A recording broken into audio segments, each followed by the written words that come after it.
Coucou tout le monde, vous avez des questions à poser? Justement, je suis là pour vous répondre. Aujourd'hui, le tutoriel va consister à répondre aux questions que vous me posez régulièrement sur les réseaux. Donc j'ai décidé de faire cette vidéo car j'en ai déjà eu deux et on va les traiter aujourd'hui. Donc la première, c'est comment on peut arrondir un texte sur Inkscape. Et la deuxième, c'est savoir si on peut broder un projet hors cadre.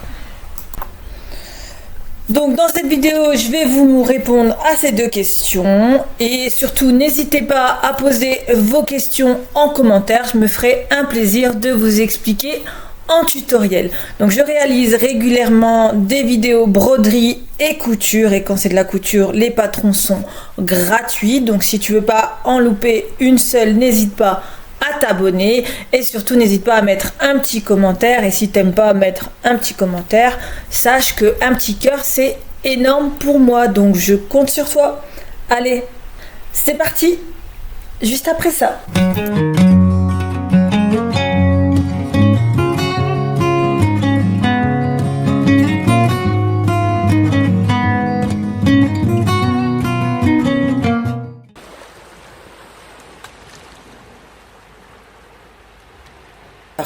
La première question qui m'a été posée, c'était de savoir comment faire un lettrage sur un arrondi, en arrondi du moins. Avec InStitch, il est possible de faire un lettrage avec un arrondi, mais il va falloir le faire manuellement. Alors qu'avec le lettrage ici de Inkscape, on peut faire un arrondi automatique. Donc je vais vous expliquer les deux façons de faire. Comme ça, vous allez pouvoir faire un arrondi avec votre lettrage. Donc, d'abord le premier, donc celui-ci, qui est manuel, qui est automatique, pardon. On va venir faire un trait. Donc, voilà, avec la courbe de Bézier. On vérifie que le trait est bien droit. Donc là, vous voyez, il n'est pas droit. Hop, voilà, ici il est droit mon trait. Une fois que c'est bon, on va venir arrondir comme on veut qu'il soit arrondi. Voilà. Chaque technique a ses avantages et ses inconvénients. Donc je vais vous dire pour celui-ci. Donc une fois qu'on a fait cette courbe, on va venir sur lettrage. On va venir taper le texte qu'on veut. Voilà. On va venir choisir la forme du texte. Donc je vais mettre par exemple voilà, là je vais mettre par exemple celui-ci. Une fois qu'on a le texte,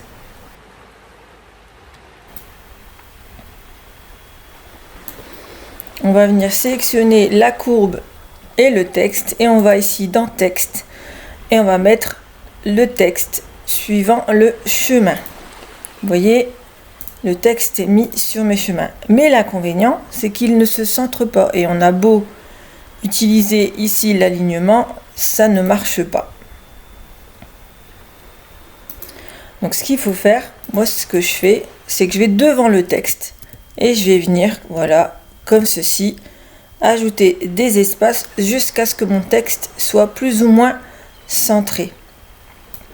Je vais venir l'agrandir parce que je le trouve pas assez grand. Je vais mettre voilà, 55. Je vais venir réduire. Voilà. Comme ça, mon texte est centré et plus gros. Et après, une fois que vous avez fait ceci,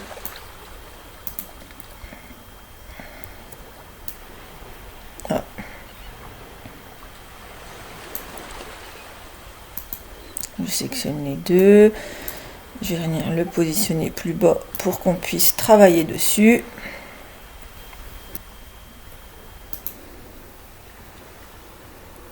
Mais le problème, voilà, ici, c'est si vous venez créer votre lettrage comme ceci, on ne le verra pas. Vous voyez, il est pourtant au premier plan. Je vais même mettre un contour si vous voulez. Je peux même grossir le contour. Et vous verrez que on ne le verra pas. Parce que le texte, il est propre à Inkscape. En fait, il n'y a pas de... On peut pas le mettre en transparence. Je peux vous montrer. On peut pas mettre le texte en transparence. Donc du coup, c'est très difficile de venir recopier le texte. Donc moi, la parade que je vous conseille de faire, je vais venir supprimer, voilà ce que je viens de faire, c'est que si vous voulez un texte, une stitch, pardon, l'idée c'est de venir créer votre texte.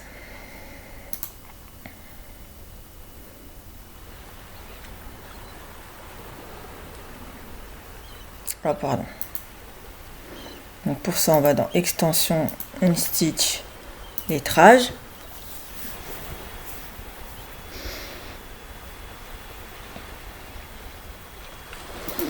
On va venir chercher le texte qu'on souhaite réaliser. Donc je vais prendre par exemple, voilà, celui-là. Je vais écrire mon texte. Je vais venir faire appliquer. Mon texte est là-haut. Voilà. Et l'idée, c'est de mettre au moins les lettres à la taille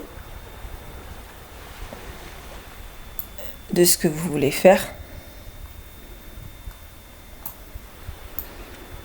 Donc, on se me tue et on voit. Donc, on va dire que c'est bon. Donc on a notre texte qui est ici. Donc je vais enlever tout ce qui est en dessous.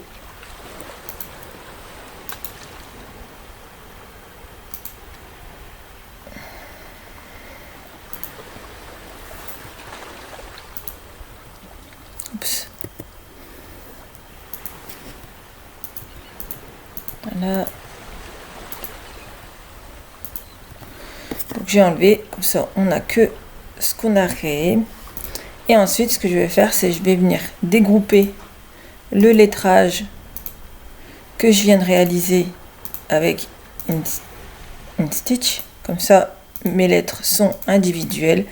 Et ensuite ce que je vais faire, c'est je vais venir le glisser dessus.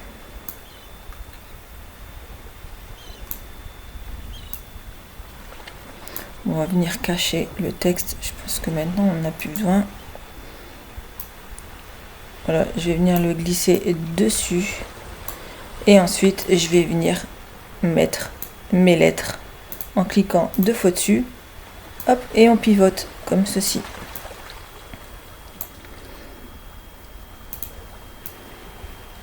Afin que le trait touche la lettre. Voilà.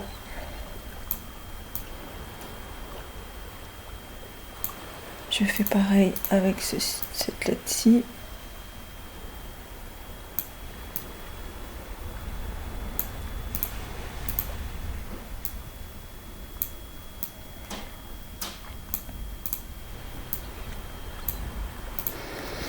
Donc voilà.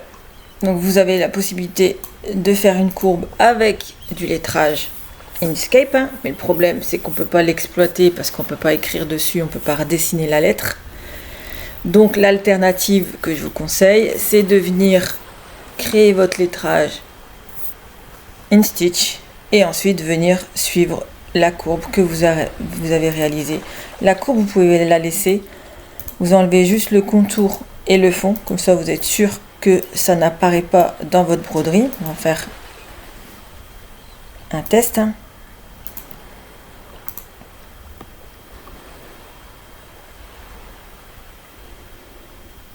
Vous voyez, le trait n'apparaît pas dans la broderie et votre lettrage est arrondi. Donc voilà comment on peut courber le lettrage. Donc c'est manuellement, mais c'est une technique qui fait ses preuves, hein. La preuve, je vous l'ai fait en direct. Et cet outil-là, il est pratique lorsque vous voulez dessiner, vous savez, pour vos machines de découpe, etc. Mais pour de la broderie, c'est pas trop conseillé. Donc c'est pour ça que je vous ai proposé cette alternative. Donc voilà pour la première réponse à la question qu'on m'a posée. Maintenant, on va passer à la deuxième question.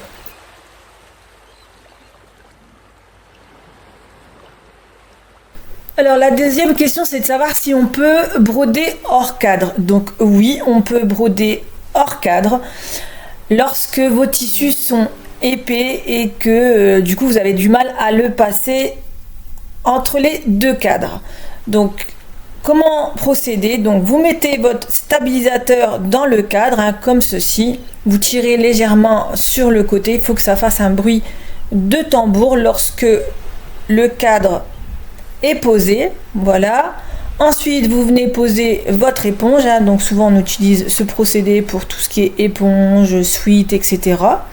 Bon, voilà. Là, comme c'est de l'éponge, j'ai mis un hydrosoluble au-dessus.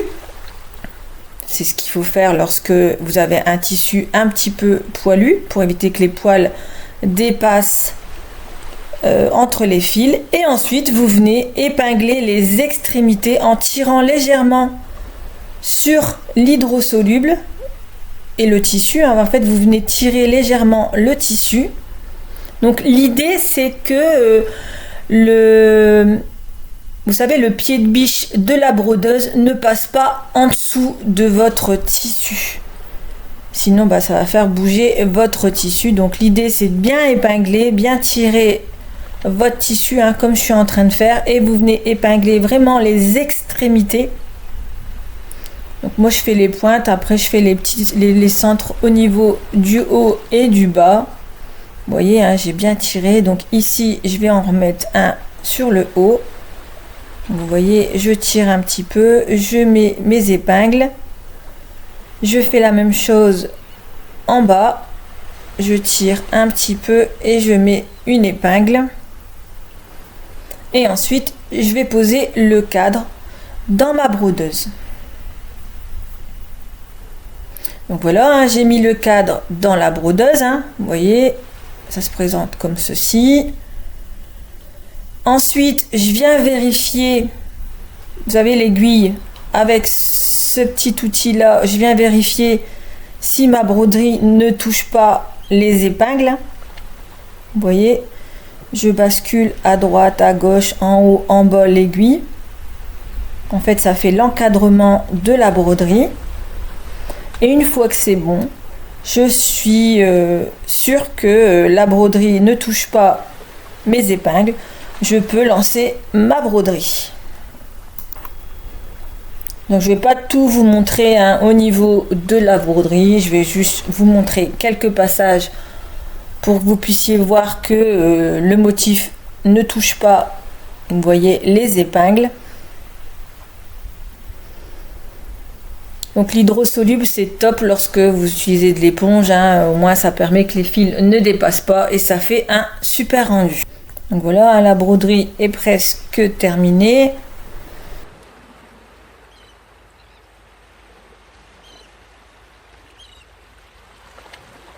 Et ensuite, hein, une fois qu'on a terminé, on enlève tout l'hydrosoluble et le stabilisateur en dessous. Et voilà ce que ça donne. Donc j'espère que ce tutoriel vous a plu. En tout cas, n'hésitez pas à le dire en commentaire. Et si vous avez des questions, n'hésitez pas à le dire également. Sachez que toutes les broderies que je présente en vidéo sont disponibles sur mon compte Tipeee avec la contrepartie toutes mes broderies. Et je vous dis à bientôt pour un nouveau tutoriel.